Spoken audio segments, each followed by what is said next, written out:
Oi? Boa noite, pessoal. Vamos fazer aqui novamente. Nós tivemos uns probleminhas com o áudio, mas agora está tudo resolvido. Nós vamos dar andamento na nossa live. Nós estamos falando do Instituto Rava, que é o Instituto de Neurociência e Empreendedorismo para a área da arquitetura. Então, você que é profissional da área, arquitetos, designers, engenheiros, paisagistas e amantes dessa área da construção. Nós estamos começando hoje um ciclo com lives através da transmissão para 3 Instagrams ao vivo. Você deve estar seguindo por algum, né, desses canais. Seja muito bem-vindo aqui ao Instituto Rava. Iniciamos hoje o ciclo de palestras e lives para divulgação do Instituto e também o curso que nós estamos em parceria com a PUC Minas, onde nós estamos trazendo para Belo Horizonte essa possibilidade de conexão numa instituição de grande porte como a PUC, presente em vários estados do Brasil e considerada uma das melhores universidades do mundo. Nós estamos com a conexão entre o Instituto Rava e a PUC Minas, com curso de neuroarquitetura como pós-graduação, e temos também cursos livres através do Instituto Rava. Então, se você tem interesse em aprender sobre essa área, vinculada com a área da neurociência, você pode ficar acompanhando o perfil do Instituto Rava, de forma que você possa conhecer todo o andamento e toda a programação que nós estamos fazendo através do Instituto. Então, a nossa live de hoje, o nosso convidado é o Álvaro, ele já está presente aqui conosco, ele está no Peru, eu e a Renata estamos aqui no Brasil. A Renata é coordenadora do Instituto Rava, juntamente com a coordenação também da PUC Minas. Renata, você quer se apresentar para o pessoal aqui? Fala um pouquinho sobre o Instituto. Olá, boa noite.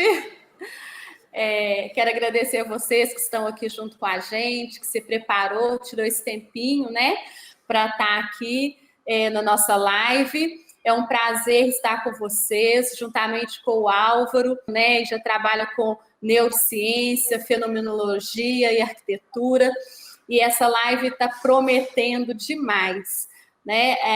É o início de uma série de lives que o Instituto Rava está promovendo, e a gente também já colocou, né, já lançou o curso de pós-graduação pela Pontifícia Universidade Católica, e em breve a gente vai estar lançando também os cursos rápidos pelo Rava, né?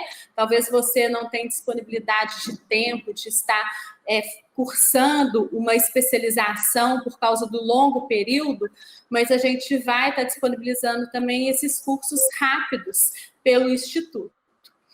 E eu, juntamente com a Daniele Bellini, a Isis Lima, e a gente está com uma equipe muito bacana de uma parceria entre arquitetos, neurocientistas, psicólogos, psiquiatra. Então, o Instituto ele chega realmente para marcar uma nova forma de projetar, é uma arquitetura em movimento, é algo que sai desse comum, né, que a gente vê tanto na arquitetura hoje, uma clonagem, quase que uma clonagem, né, os projetos todos iguais, todos sem cores, tudo muito neutro, e a gente chega, então, para entender como que o nosso cérebro reage a esse espaço, né, e como a gente pode tirar proveito desse espaço para melhorar a nossa qualidade de vida, cognição, né, e então a gente quer muito, né, contribuir com vocês, passar a nossa experiência, mostrar o que a gente tem feito nos projetos, e a gente chega, então, com essas lives, né, inclusive com palestrantes internacionais, falando um pouquinho do que tem acontecido também fora do Brasil em relação à neuroarquitetura. Isso mesmo, Renata. E eu quero falar, então, para todo mundo que está nos seguindo, que no dia 22 de abril, às 18 horas, nós vamos ter também uma possibilidade com o professor Álvaro. Ele vai falar para a gente um pouco mais sobre essa conexão da neurociência com a arquitetura, fenomenologia, né? Estou muito curiosa para saber o que ele vai nos ensinar sobre isso. E no dia 22 nós vamos ter uma palestra, através do Meet, onde ele vai ter mais tempo para poder falar sobre esse assunto. E para você participar conosco, você precisa entrar pelo perfil do Instituto Rava, e lá dentro tem 2 links. Um link sobre a pós-graduação da PUC Minas, em neuroarquitetura, e o segundo link falando sobre os cursos. Então, nós vamos disponibilizar o acesso para o dia 22 de abril, às 18 horas, com o Álvaro, através de você entrar nesse link e disponibilizar o seu e-mail, onde nós vamos enviar o acesso para a próxima reunião com o Álvaro. Então, para você ficar sabendo também de todas as novidades do Instituto Rava, você precisa seguir o perfil, né, e entrar nesse link que está disponível na nossa bio. Então, o assunto é muito rico, né? Quando a gente fala de neuroarquitetura, de fenomenologia, o assunto é muito extenso e muito rico. Então, uma live, o tempo é muito curto, né? Para a gente falar sobre um assunto que é tão rico e tão interessante. Por isso, a gente hoje vai dar uma pincelada, né? E você que se interessar em saber mais sobre o assunto, entra lá, então, né, no link que está na bio do Instituto, faça seu cadastro e participe da aula que a gente vai ter depois pelo Meet, né? Que então a gente vai ter mais tempo para aprender aí, né, com o professor Álvaro, um pouquinho mais sobre a fenomenologia e a neurociência. Ótimo, Renata. Então, Álvaro, vamos lá. Vou ler um pouquinho aqui da sua bio. Seja muito bem-vindo ao Brasil. It's a great honor to have you here with us. Nós sabemos que tem uma conexão grande entre o Brasil e Peru, e nós estamos muito felizes de ter você aqui participando conosco. E eu vou ler um pouquinho da sua biografia, né, que você nos enviou, e eu também estudei um pouco sobre os seus projetos, e é exatamente isso que nós vamos falar hoje. Eterno aprendiz, investigador independente, interessado na interseção de arquitetura, educação e filosofia. Representante de Capítulo Lima del Centro de Focus Design, integrante da 11ª promoção de Peru, sendo maestro na região de Cajamarca. Estudou arquitetura e urbanismo na Universidade Ricardo Palma e completou sua formação em Free School of Architecture em Los Angeles, Califórnia, onde se explorou formas alternativas de aprendizar e desde a arquitetura. É isso mesmo? Bem-vindo, tudo bem? Sí, muchas está? Gracias. ¿Cómo está? ¿Bien?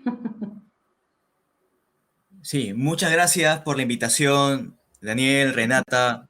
Gracias al Instituto Java por esta gentil oportunidad para poder abrir nuevos espacios de conversación en los cuales se establezca esta conexión entre arquitectura, neurociencia y fenomenología, que me parece que son disciplinas que todavía, por lo menos en el entorno latinoamericano, todavía hace falta profundizar en ambas disciplinas en conexión con la arquitectura. Sí. Así que espero poder contribuir el día de hoy con mi granito de arena hacia ese objetivo, para entender la riqueza justamente de lo que es, de lo que significa involucrar a fenomenología y a la neurociencia en la arquitectura. Si es que aspiramos a una arquitectura de buen vivir, a una arquitectura que promueva el bienestar, la salud, me parece que son disciplinas muy necesarias que necesitan conversar con la arquitectura e creio que com o desenho em geral. Sim. Eu fiz uma transcrição do que você enviou, né, a respeito dos seus projetos e os seus estudos, e eu quero te fazer uma pergunta. Uma vez que as experiências estão na arquitetura, é fundamental compreender a experiência e a sua estrutura de uma forma disciplinada. As ciências da primeira pessoa, a fenomenologia, e da terceira pessoa, a neurociência, devem trabalhar junto para estudar experiências. Então, Álvaro, nós podemos dizer que a fenomenologia, ela é a conexão entre a arquitetura, o corpo, a mente e o mundo? Sí, desde luego. Yo creo que como decía Husserl, en realidad la fenomenología está en la base de todo lo que hace la ciencia, porque todo parte de la experiencia. Entonces, si tomamos esa referencia de Husserl a las cosas mismas, podemos entender que la fenomenología cumple un rol fundamental para entender la experiencia arquitectónica y generar el vínculo también con otras disciplinas. ¿Por qué? Bueno, para empezar me gustaría referenciar al filósofo y biólogo Francisco Varela, Sim. cuyo trabajo en realidad a mí me inspiró muchísimo y transformó la forma en que yo veía la arquitectura, porque él vio la conexión justamente entre estas ciencias de primera persona y las ciencias de tercera persona y cómo éstas se van retroalimentando, se van validando mutuamente. Es decir, no es que haya una dominación por parte de la neurociencia, ni tampoco de la fenomenología. Es un trabajo en equipo, de arranque, y la arquitectura en particular necesita de ambas disciplinas para poder realmente hacer diseños, primero, basados en evidencia y en segundo lugar, que fomenten el buen vivir. Entonces, sí, definitivamente fenomenología es el puente para, para poder conectar estas disciplinas y sobre todo es algo tan familiar para nosotros porque nosotros vivimos cientos de experiencias al día, todos los días. Entonces, comprender esa experiencia que vivimos en los espacios nos permite saber qué espacios nos benefician y qué espacios no nos benefician, qué espacios guardan patrones, digamos, en el diseño, que nos hacen sentir quizás de una manera que va en contra de nuestro propio bienestar. Entonces, la fenomenología en ese sentido es crucial y haciendo la conexión con la neurociencia, debo decir que ambas siempre deben ir de la mano. Y, digamos, la importancia creo que está en evitar posiciones reduccionistas, ¿no? En la que se diga solamente somos neuronas, ¿no? Como a veces muchos dicen, ¿no? Solamente somos neuronas, o solamente pensamos que la mente está acá, en el cerebro, está en el cráneo y no pasa de esos límites, ¿no? Entonces la arquitectura realmente es una forma también de retar esas formas reduccionistas de diseñar, porque obliga al arquitecto a ir más allá de su intuición. ¿Qué quiere decir? Que necesita conocer la experiencia de quienes van a habitar después esos espacios que va a diseñar. Y es por eso que son tan necesarios los estudios, tanto en primera persona y en tercera persona, para poder concebir una arquitectura integral y de bienestar. Sim. Álvaro, eu vi que você tem um PDF, né, de apresentação de algumas imagens. Pode disponibilizar, por favor, as imagens para que ele possa falar? Sí. A ver, entonces comparto la presentación, ¿cierto? Sim. A ver, un momento. Não, não, ele vai colocar. Você pode Ok. falar que ele vai inserir as imagens. Ahí. Isso. Você pode falar que essa imagem. Pode falar. Perfecto, muchas gracias. Yo soy bastante nuevo también con las presentaciones en vivo, así es que gracias por la paciencia. Muy bien, entonces, arquitectura y fenomenología. Bueno, nuevamente gracias a todos los presentes aquí, a los que nos están escuchando, viendo, y sobre todo a Daniel y Renata por la oportunidad. Bien. Siguiente diapositiva, por favor. Bien. Yo quisiera empezar con esta imagen, que es es un diseño del arquitecto norteamericano Stephen Hall, porque retrata una de las formas en las cuales la arquitectura se nos hace presente, ¿no? Usualmente los proyectos arquitectónicos se nos presentan en forma de vistas 3D, renders, varios tipos de imágenes. Pero en este momento me gustaría poner en la pregunta si eso que nosotros estamos viendo representa la experiencia que uno vive allí. Por ejemplo, el el filósofo y también arquitecto Rasmussen decía que uno puede ver una fotografía, pero nunca va a ser equiparable, nunca va a ser lo mismo que vivir la arquitectura, que vivir en el espacio, en el presente, en vivo y en directo, ¿no? Entonces, quisiera poner en jaque a los arquitectos y a los diseñadores en el sentido de que un render, una vista 3D, puede invitar a pensar en la clase de arquitectura o a la clase de experiencia que podemos tener, pero no hay nada como la experiencia misma. Siguiente imagen, por favor. Bien, gracias. Entonces, esta imagen también es de otra obra de Stephen Hall, pero me gustaría que la observen por unos minutos, o por unos instantes, perdón, porque esta imagen es de la obra ya construida de un edificio en Shanghái. Y comparando con esta, ese es el primer boceto, el boceto a mano alzada que hizo Stephen Hall de ese edificio. Entonces, acá de alguna manera se está comenzando a proyectar la experiencia que imagina el mismo arquitecto al edificio construido. Es decir, la experiencia está no solamente en la vista 3D, no está tampoco en el espacio ya construido, sino que empieza a nacer desde el primer boceto que el arquitecto empieza a dibujar, como en este caso del edificio híbrido de Stephen Hall. Entonces, muy importante tener claro que la experiencia de la arquitectura no empieza, es decir, no empieza con el edificio construido, empieza con el arquitecto haciendo los primeros trazos con un boceto a mano alzada, con un dibujo a mano alzada. Siguiente, por favor. Ahí está, muy bien, gracias. Esta imagen es de una pintura de Paul Cézanne. ¿Por qué traje esta pintura a esta breve presentación?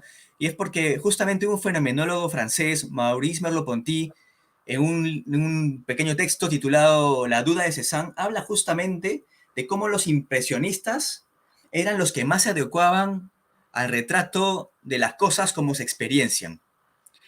¿Por qué? Hacía la comparación con otros tipos de pintura en los cuales se dibujaba las cosas con suma precisión y cálculo, sí, pero de alguna manera no retrataban la experiencia vivida como tal.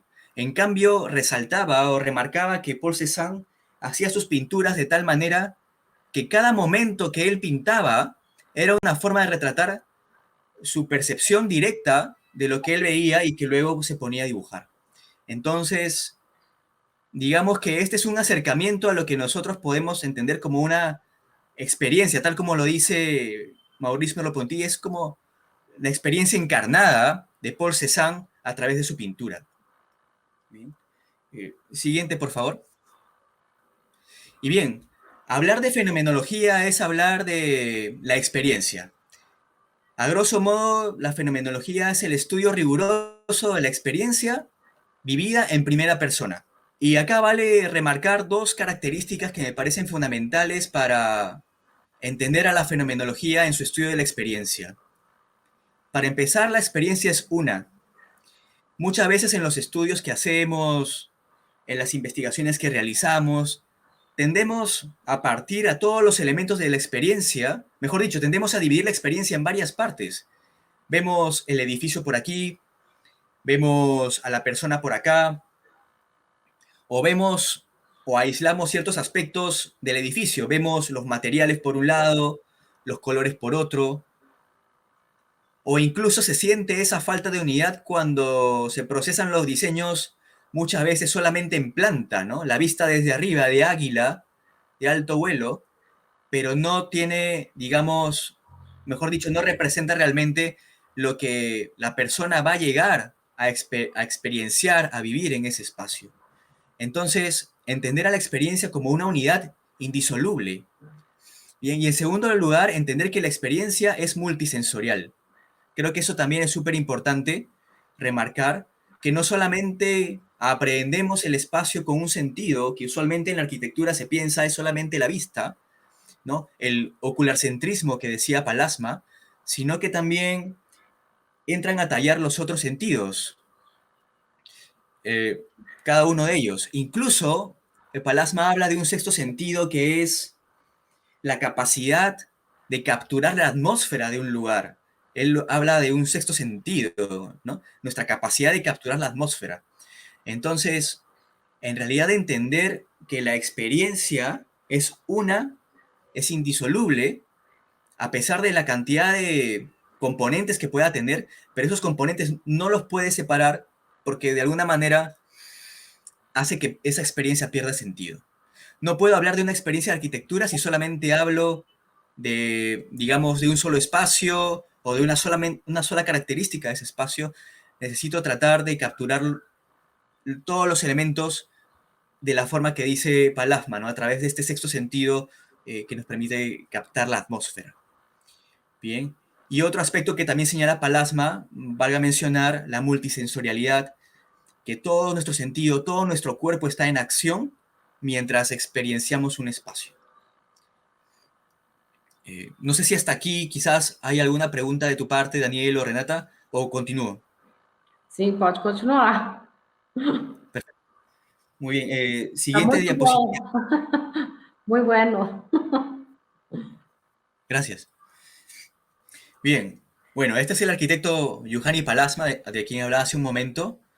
¿Y por qué está su imagen? En su imagen está sosteniendo su lápiz, está haciendo unos apuntes, unos dibujos.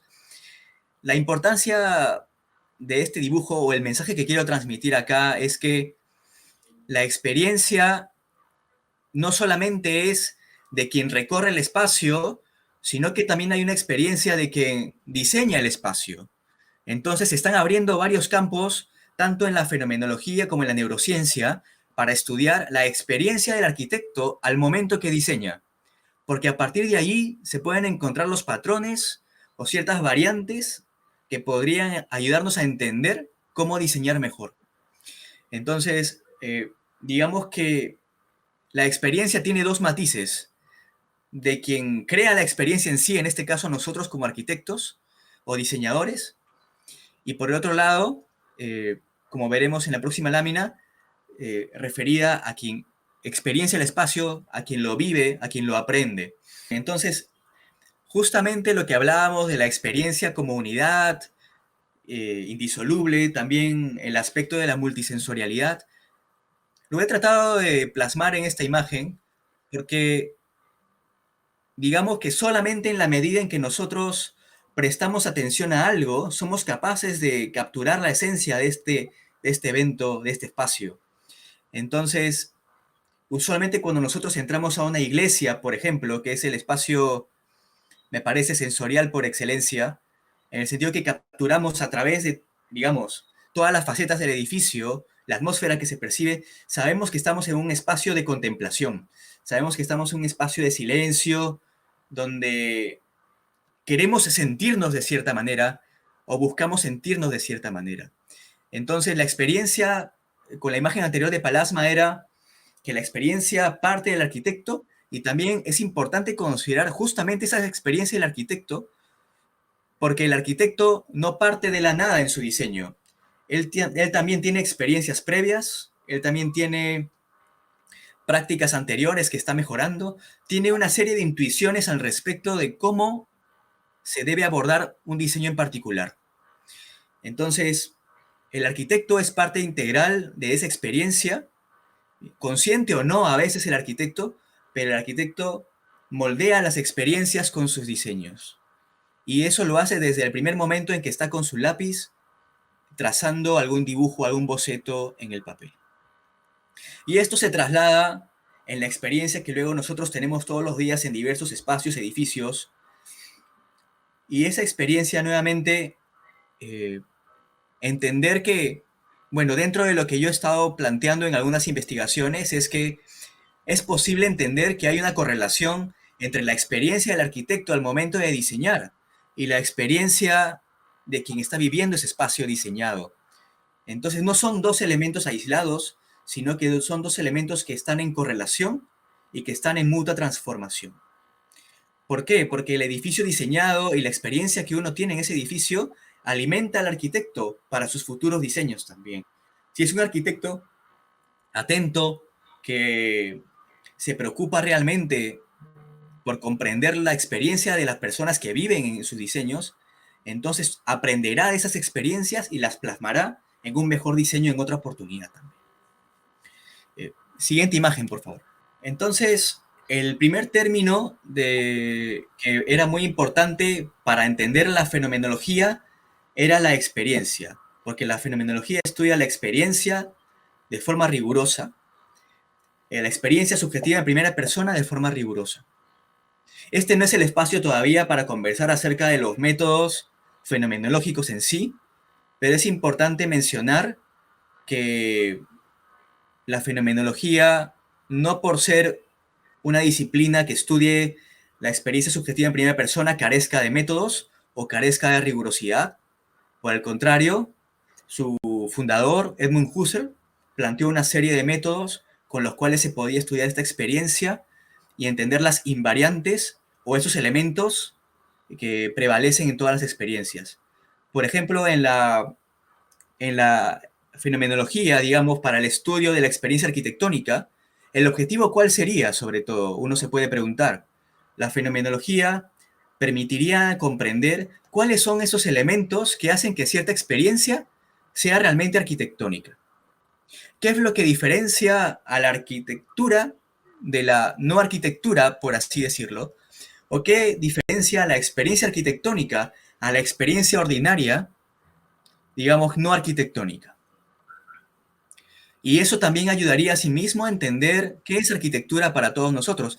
Entiendo que hay tantas definiciones y siempre está el debate de que la arquitectura no solamente la hacemos los profesionales, pero creo que es importante resaltar que la fenomenología, con el estudio de la experiencia, nos puede dar pistas acerca de qué es arquitectura, entendiendo cuáles son esos patrones o invariantes fenomenológicas que son únicas en el espacio arquitectónico.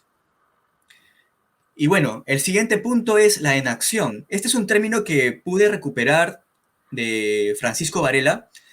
Nuevamente, para mí muy importante su obra, sobre todo porque plantea una serie de conceptos que desafían la forma en que vemos el mundo. Usualmente estamos sometidos a una forma representacionalista del mundo, es decir, pensamos que el mundo ya está dado, es decir, pensamos que las cosas están allí y nosotros salimos a su encuentro. Varela desafía esta noción y ahora, por supuesto, ya contamos con bastantes evidencias de las ciencias cognitivas, pero a través de la enacción plantea que hay esta interrelación indisoluble también entre cuerpo, el mundo y el sistema nervioso. Y ahora explicaré por qué. Nosotros habitamos el espacio con todo nuestro cuerpo, lo recorremos, nos movemos, sentimos, pero es gracias al sistema nervioso que por supuesto involucra también al cerebro y las neuronas. Es ese sistema nervioso el que permite, digamos, capturar esos estímulos, esas sensaciones del mundo y que nos permiten comprender el mundo. Bien, pero lo que dice Varela, sobre todo, es que este mundo no está dado, sino que gracias a esta relación constante, fluida entre cuerpo, sistema nervioso y mundo, nosotros estamos creando constantemente nuestro mundo, lo estamos construyendo a través de las acciones que realizamos. Entonces, no es algo dado el mundo, o en este caso no es algo dada la arquitectura, sino que la moldeamos con nuestra experiencia. Como decía Churchill, nosotros damos forma a los edificios y luego los edificios nos dan forma a nosotros. Es muy importante entender esto porque la arquitectura o el edificio, el espacio, no es un elemento pasivo, sino que es un elemento transformador. Transforma nuestras experiencias y transforma la mirada que nosotros tenemos respecto a esas experiencias o a las futuras. Y esto es importante porque una vez que entendemos que la arquitectura es una entidad dinámica que transforma el mundo en que vivimos, nos obliga también a pensar como diseñadores que lo que tenemos que hacer es, pienso yo, desde mi perspectiva, crear una arquitectura que le dé, como decía Gibson, bastantes affordances o una diversidad de oportunidades un abanico de posibilidades para que el ser humano pueda desarrollarse y pueda, digamos, no solamente sobrevivir, sino sentirse bien y tener salud, tener bienestar. Entonces, el espacio arquitectónico, en ese sentido, es dinámico y corresponde con la idea de enacción que planteaba Francisco Varela. Siguiente, por favor, siguiente lámina. Perfecto. Ahora, esta es una obra de Su Fujimoto y el motivo por el cual la he colocado aquí es justamente porque demuestra cómo el espacio, de alguna manera, es un agente transformador. Y también complementando con lo que dije de los affordances, o de estas oportunidades de las que menciona Gibson. Entonces, acá estamos haciendo, o mejor dicho, estamos plasmando esta idea de enacción. Estamos construyendo nuestro mundo a través de las diversas posibilidades que nos da ese mundo para poder tener éxito, para poder vivir bien y tener bienestar. Entonces, por ejemplo, esta es una arquitectura que te ofrece diversas posibilidades para poder ser, para poder estar, para poder habitar. Es un espacio que te transforma continuamente. Y es un espacio desde esta visión en activa de la arquitectura que estoy comentando, que realmente desde mi punto de vista es una necesidad para generar bienestar. Mientras más posibilidades tengamos para ejercer nuestras capacidades, habilidades, yo creo que entonces se genera una arquitectura de bienestar. No solamente se trata de una arquitectura que tenga ciertas características estéticas, sino también de que tenga esas posibilidades, que sea de alguna manera la arquitectura un andamiaje para poder nosotros ser siempre mejores y para poder siempre evolucionar y superarnos a nosotros mismos en nuestra relación continua con el espacio. Entonces el espacio es este agente dinámico, es como un amigo que nos cuenta algo, que nos enseña algo. No es un elemento pasivo que está ahí para ser vivido, sino que es un elemento con el cual dialogamos. Con el espacio, con la arquitectura, nosotros entablamos una conversación. Es un amigo más, es una persona a quien le confiamos de alguna manera nuestros secretos, nuestros ideales, nuestros deseos. Y también es un gran amigo porque, bueno, dependiendo del diseño, por supuesto, porque nos permite ser la mejor versión de nosotros mismos. Por eso se dice tanto que el espacio nos moldea, y hay tantos estudios, incluso ya que han revelado que hay ciertas características en el espacio que a veces nos hacen sentir tristes, que a veces nos hacen sentir contentos, que a veces nos hacen sentir incluso hasta deprimidos, ¿no? Los espacios angostos o los espacios de baja altura, por ejemplo. Esto es algo que ya ha corroborado también las ciencias cognitivas, pero de por sí es importante entender que todo esto va en relación con el concepto de enacción y la idea del espacio transformador en conversación con quien lo habita o con quien lo ocupa. Siguiente diapositiva, por favor. Esta es la misma obra de Su Fujimoto, pero vista desde fuera. Cerca, hay una vista de cerca, pero desde fuera, desde el exterior. Y esta imagen también me gustaría que se entienda como una forma de mostrar o ejemplificar el concepto de enacción. Es decir, nosotros no solamente interactuamos desde el interior con el espacio, sino que conforme nos vamos acercando al espacio, también vemos las oportunidades, vemos las posibilidades, los affordances, y nos va transformando en el acercamiento que tenemos.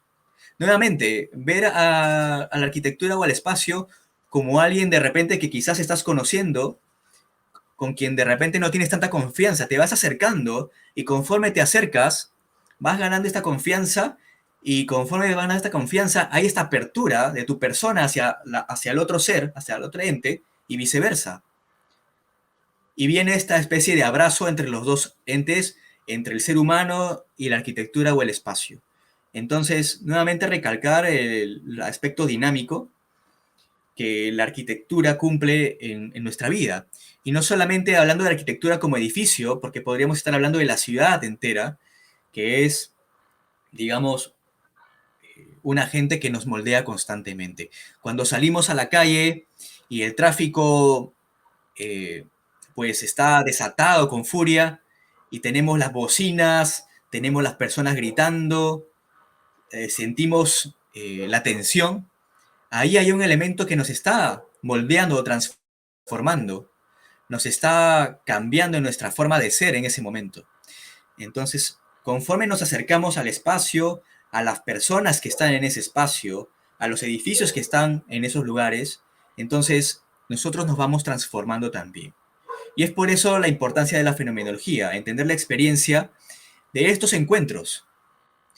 Y claro que la arquitectura en toda su variedad, por supuesto, ¿no? La experiencia de los aspectos, digamos, mejor dicho, de, digamos, los espacios contemplativos, de los espacios deportivos, de los lugares, digamos, relacionados con la salud, con la educación, con el trabajo. Es muy importante entender esas diferentes experiencias para saber cómo nos están transformando y si nos están haciendo bien. Eso es algo que la neurociencia sola no podría hacer y la fenomenología sola tampoco. Y es por eso que en esta idea de enacción también está implícita, de alguna manera, la idea de que ambas disciplinas tienen que trabajar juntas en favor, digamos, de la arquitectura en este caso. ¿Qué quiere decir? Que podemos hacer estudios de repente de la experiencia en espacios religiosos o espirituales, y podemos también hacer estudios de neurociencia en la cual veamos cuáles son los patrones neuronales de esa experiencia y entender justamente que una experiencia determinada corresponde con una actividad neuronal determinada. Y entendiendo estas correlaciones, vamos a poder entender también cómo moldear y crear mejores espacios. Pero por supuesto que este no es un trabajo que compete únicamente al científico cognitivo o al neurocientífico o al filósofo, es un trabajo que compete al arquitecto y en ese sentido también lo que estoy comentando es una invitación para que se incorporen estas disciplinas en la currícula de alguna manera. Porque, bueno, debo hablar a título personal o en el caso de Perú, que no hay cursos relacionados a estas dos disciplinas, neurociencia o fenomenología, y en los currículums, tanto de pregrado y en los de posgrado, son bastante limitados también. Entonces, con algunas excepciones, por supuesto, bien, como los esfuerzos que están haciendo ustedes en el Instituto Java, y también, por ejemplo, resaltar la Universidad de Venecia, que también tiene un posgrado muy interesante acerca de neurociencia relacionada con la arquitectura. Entonces, también esta presentación es una forma de hacer la invitación a los arquitectos de que se sumerjan en el campo de la fenomenología, en el estudio de la experiencia, y no solamente confiemos en nuestras intuiciones, porque nuestras intuiciones pueden fallarnos. Nuestras intuiciones nos pueden decir, vamos por un lugar, vamos por otro lugar, y a veces nuestras intuiciones son manifestaciones de nuestros sesgos en el diseño. Entonces, entender nuestra propia experiencia de diseño y entender la propia experiencia de quien lo va a usar, tanto desde la fenomenología como desde la neurociencia, es muy importante. Y de esa manera podemos tener como repito, y creo que si lo repito es porque es tan importante, la idea de generar una arquitectura basada en evidencia que genere bienestar. Siguiente presentación, por favor. Siguiente diapositiva. Bien, nuevamente sigo con Fujimoto. Bueno, me encanta su arquitectura porque tiene este vínculo no solamente con el ser humano, sino con todo el paisaje. Tiene una forma de incorporar elementos interiores con los elementos exteriores que hablan realmente del proceso en activo. Ambas partes están transformándose continuamente y transforman las experiencias de quien se va acercando. Imagínense por un momento que están caminando en dirección a esa casa de madera. ¿Qué es lo que van sintiendo? ¿Qué es lo que van percibiendo? ¿No? Van viendo que hay elementos difusos, transparentes, que permiten de alguna manera ir ingresando al espacio sin estar allí. Ya nos está transformando, nos está haciendo sentir de alguna manera. Esa es la arquitectura que promueve una visión en activa. Una arquitectura que interactúa no solamente con el ser humano que lo habita, sino con su entorno. Entonces, digamos que la visión en activa fomenta, o mejor dicho, tiene una preocupación también hasta cierto punto ambiental, ¿no? Integradora con la naturaleza. Siguiente, por favor. Muito aqui sobre algumas lives também, Álvaro, falando sobre design biofílico. Eu fiz há uns 15 dias atrás uma live com uma paisagista, falando desse conceito da integração e conexão e o benefício, né, dessa conexão com a natureza para o comportamento humano, para o cérebro humano. E acho que a gente está seguindo a mesma linha, né, de raciocínio e de concepção dos projetos. E isso, essa possibilidade com a neurociência, eu acho que é algo extraordinário. Essa transdisciplinaridade, né, que a neurociência nos possibilita e essa conexão entre várias profissões, arquitetura, design, engenharia, filosofia, várias possibilidades, né, que a neurociência possibilita através das conexões das profissões. Maravilhoso isso mesmo. Muito bom. Sí, desde luego. Mencionaste la biofilia, ¿no? O el diseño biofílico. Sí. Y yo creo que allí has tocado un punto muy importante porque en realidad ahorita puedo estar mencionando fenomenología o neurociencia, la experiencia, pero es importante entender que a veces estos elementos de los que he mencionado están insertos ya en otros espacios o en otras, digamos, otras ramas de investigación que justamente fomentan una visión en activa. Porque una visión en activa fomenta esta relación activa, constante de transformación con el mundo, con el ser humano, con la comunidad. Entonces, no puede haber una visión en activa si no hay una visión integradora con el entorno, en este caso, por ejemplo, la naturaleza, ¿no? Una visión en activa corresponde con una visión respetuosa en el diseño de la ciudad y la planificación, en el cual nosotros no solamente nos quedamos encerrados en nuestra visión de edificio, sino que somos conscientes también del impacto que tiene, tanto mental, físico y en todas sus variantes, en la sociedad, ¿no? Entonces sí, definitivamente, y es algo que vale la pena explorarse. Es decir, no es algo que yo conozca ahorita, pero sería interesante ver cómo se relaciona justamente la fenomenología con este tipo de diseños que fomentan la biofilia, ¿no? O biofílicos, ¿no? Sería muy interesante explorar ese campo también. Tem mais uma imagem para apresentar? Tem mais, Álvaro? Tem mais imagens para apresentar? Ah, sí, por favor. Siguiente imagen, gracias. Bien, entonces, yo quería poner también, digamos, de forma incluso controversial, se podría decir, este aspecto en el que la fenomenología y la neurociencia también tienen bastante injerencia, tienen bastante importancia. Las ciencias contemplativas. Las ciencias contemplativas han ganado bastante relevancia por los estudios relacionados con la meditación y los efectos que tiene en el cerebro, es decir, los patrones neuronales relacionados con las prácticas meditativas. Bien, pero acá me gustaría abordar las ciencias contemplativas en el sentido de que estas prácticas meditativas y su estudio son relevantes para la arquitectura. ¿Y cómo? Porque es bien sabido que con la meditación, o al menos ya hay estudios que lo sustentan, que con la meditación mejoramos nuestra concentración, nuestra atención, mejoramos nuestra empatía, nuestro sentido de compasión. Entonces, todas esas, digamos, virtudes o valores son muy importantes no solamente para la arquitectura como edificio, sino para la relación que tenemos con ese edificio. ¿De qué manera? Para el arquitecto como diseñador, tener este sentido de empatía y compasión podría ayudar también a considerar variables que antes de repente tomaba o daba por sentadas. Entonces, ¿cómo comprender mejor al ser humano? Creo que las prácticas meditativas te pueden ayudar de alguna manera a mejorar en estos valores, ¿no? O en estas capacidades, ¿no? De atención, concentración, empatía. Y el arquitecto las necesita para comprender el espacio, para comprender su propia experiencia y las intuiciones que se van generando, las prácticas que se van generando.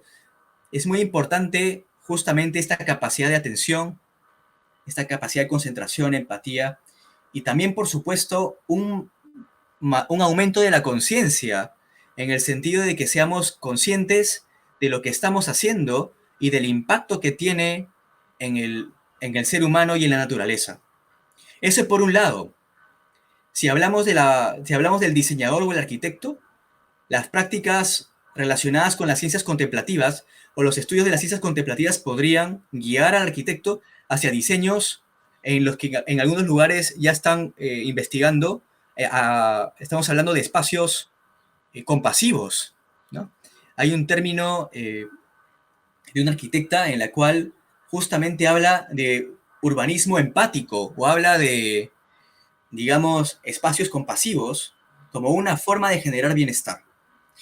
Y entonces si tomamos la empatía y la compasión como pilares, o mejor dicho, como aspectos que estudian con rigurosidad las ciencias contemplativas, desde la neurociencia y fenomenología, creo que podrían servir al diseñador. Pero también podrían servir al que experiencia la arquitectura, porque ¿cómo es que somos capaces de entender el espacio o ejercer este sexto sentido del que hablaba Juhani Palasma, el sentido de capturar la atmósfera? ¿Cómo lo podemos hacer si no hemos desarrollado nuestra atención? ¿Cómo lo podemos hacer si no hemos desarrollado nuestra concentración o empatía? Porque también está bien, bien sustentado ahora que la empatía no solamente se vive entre seres humanos, sino que la sentimos con respecto a los edificios. Por ejemplo, hay un estudio de Vittorio Gallese muy, muy bello con respecto a unas columnas en un edificio histórico y menciona en ese estudio que las personas mientras miran esta columna, también hay aspectos dentro del circuito o los circuitos sensorimotores que se activan también y digamos es como que también las neuronas espejo entran en acción. Intentan emular la forma de las columnas sinuosas, curvas.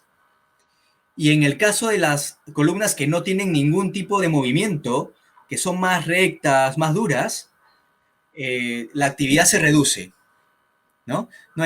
Entonces, la actividad se reduce y más bien las neuronas, digamos, se activan de tal manera que permiten emular o buscan emular el movimiento de la columna. Sea este movimiento duro, limitado, o sea un movimiento amplio y sinuoso o curvo. Entonces, muy interesante entender que estos conceptos desde las ciencias contemplativas, que se vienen estudiando con rigurosidad y que el mismo Varela comenzó a explorar desde el Mind and Life Institute, yo creo que bien podrían servir al arquitecto, al arquitecto, a la arquitectura y a quien vive la arquitectura. Porque creo que el disfrute de la arquitectura o el disfrute de una experiencia cualquiera también depende de la capacidad de atención, concentración, empatía que vivamos y tengamos en ese lugar, en ese momento. Bien, siguiente, por favor. Y bueno, simplemente para retratar lo que se viene haciendo, las ciencias contemplativas, bueno, han puesto bastante énfasis en estos estudios relacionados con la meditación y muchos monjes tibetanos forman parte de forma voluntaria en estos estudios en los que se demuestran justamente los efectos de la meditación. Entonces, cuando nosotros hablamos de espacios de buen vivir, espacios que generan bienestar, salud, o espacios compasivos, o hablamos de urbanismo empático, ¿por qué no podemos pensar que esas virtudes también las pueden tener nuestros edificios? Pero para que nuestros edificios puedan tener esas virtudes, nosotros también tenemos que adquirirlas. Y es por eso que también cobra valor lo que mencionó Churchill, ¿no? Nosotros moldeamos a nuestros edificios y luego nos moldean a nosotros. Ahora que vivimos en tiempos donde vamos de aquí para allá muy rápido, o ahora con la tecnología, bueno, y con todo el tema de la pandemia, donde solamente vivimos de forma virtual y acelerada, pensando que tenemos más tiempo inclusive, me atrevo a decir. Entonces, esas virtudes cobran mucho más valor. ¿Por qué no generar espacios donde se pueda, digamos, apreciar, digamos, con todos sus valores, con todas sus letras, la arquitectura y, digamos, los patrones que circunscriben ese espacio? Bien, entonces este es un ejemplo, ¿no? Si ya se vienen haciendo estos estudios con monjes para entender la experiencia meditativa, ¿por qué no podemos también hacer estudios parecidos con respecto a la experiencia arquitectónica? A la experiencia del diseñador y a la experiencia de quien recorre esos diseños o incluso ahora que hay muchos estudios relacionados con realidad virtual, también podría valer mucho, ¿no? Eso se viene haciendo, por supuesto, en otros países. En Latinoamérica recién estamos empezando, pero creo que es una buena forma de ir canalizando estos esfuerzos. Muy bien, siguiente diapositiva, por favor, creo que es, no sé si es la última. Sí, muy rápidamente, esta también nos dice un poco más o complementa la diapositiva anterior, y habla justamente que estos estudios meditativos nos ayudan a entender justamente cómo funciona nuestra mente y cómo podemos mejorar en ciertos aspectos cognitivos relacionados con el aprendizaje también. Entonces, digamos que las prácticas que se realizan en Oriente o que tienen una tradición en Oriente muy fuerte pueden ser modelos a seguir, pero que también desde luego deben ser contextualizados. Bien, entonces son ejemplos a seguir desde la neurociencia y la fenomenología que vienen haciendo cosas maravillosas desde las ciencias contemplativas. Y me gustaría pasar a la última diapositiva. Bien, entonces, con esta última diapositiva quiero reflejar el potencial transformador que tiene el espacio. Entonces, para empezar, si nosotros afinamos o mejoramos nuestra atención, concentración, empatía, compasión, también mejoramos nuestras capacidades de comprender el espacio, sus virtudes, sus potencialidades. Bien, entonces yo creo que aquí el mensaje principal, partiendo o un poco recapitulando lo que hablaba de la fenomenología al inicio, hay que entender que hay un valor muy grande en comprender la experiencia desde la fenomenología en primera persona como desde la neurociencia en tercera persona, de tal manera que podamos informar al arquitecto respecto a sus diseños y sobre todo podemos informarles respecto a sus intuiciones, validarlas y de alguna manera trabajar en el espíritu interdisciplinario que la misma arquitectura tiene, pero que a veces no es tan evidente. A veces nos falta involucrarnos más con otras disciplinas para generar buen vivir. Y creo que este primer paso, incorporando la experiencia y los estudios de la neurociencia, es un gran paso. Ya en otro momento seguramente podremos conversar de la neurofenomenología en sí, que es la convergencia justamente de ambas disciplinas, pero de por sí espero que con esta conversación, con esta breve presentación, haya podido sembrar algunas semillas de curiosidad respecto a lo que puede hacer la fenomenología y neurociencia en la arquitectura. Para Maravilhoso. revalorar lo que hacemos. Gracias. Muito bom. Excelente.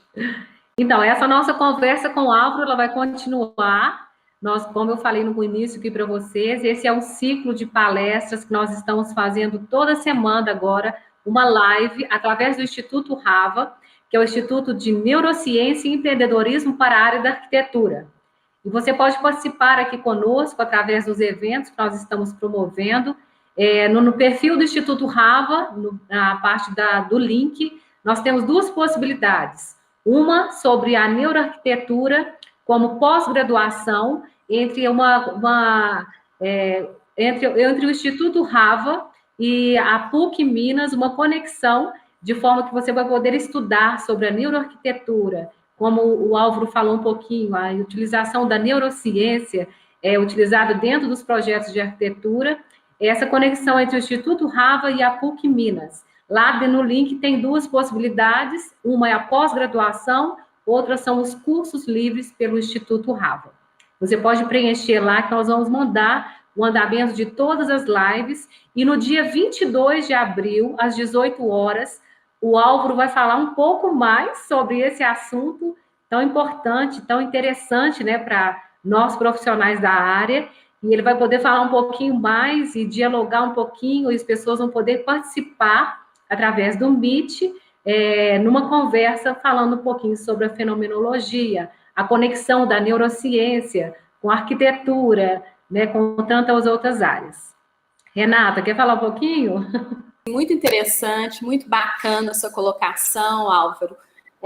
Quero te agradecer, né, por esse tempo que você disponibilizou para a gente, para o Instituto Rava, para compartilhar esses conhecimentos.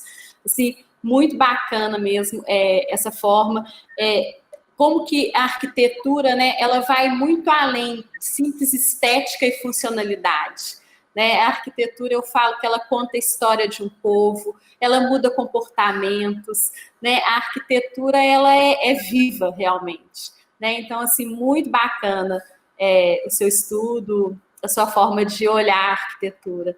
Estou ansiosa para a próxima palestra. Alvo, foi maravilhoso, obrigada pela sua disponibilidade. E é tão interessante a gente saber, né? Você está em outra cultura, outro país, mas saber que nós estamos indo, né, no mesmo conceito e como a neuroarquitetura tem feito essa união, né? Com tantas possibilidades em tantos outros países. Nós temos também uma divulgação, né, do trabalho que nós temos feito aqui no Brasil, através dos alunos com a Maria da Piedade Ferreira.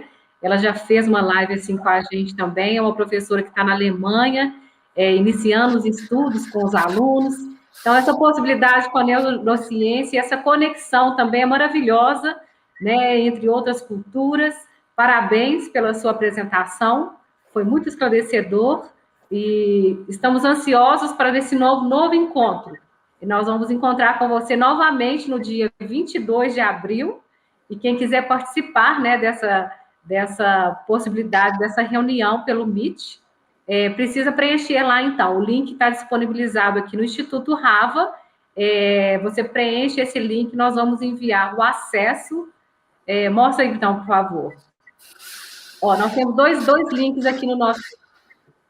Um relacionado com a parte da neuroarquitetura em pós-graduação pela PUC Minas, e o outro são os cursos livres do Instituto Rava, onde você pode preencher através do curso livre.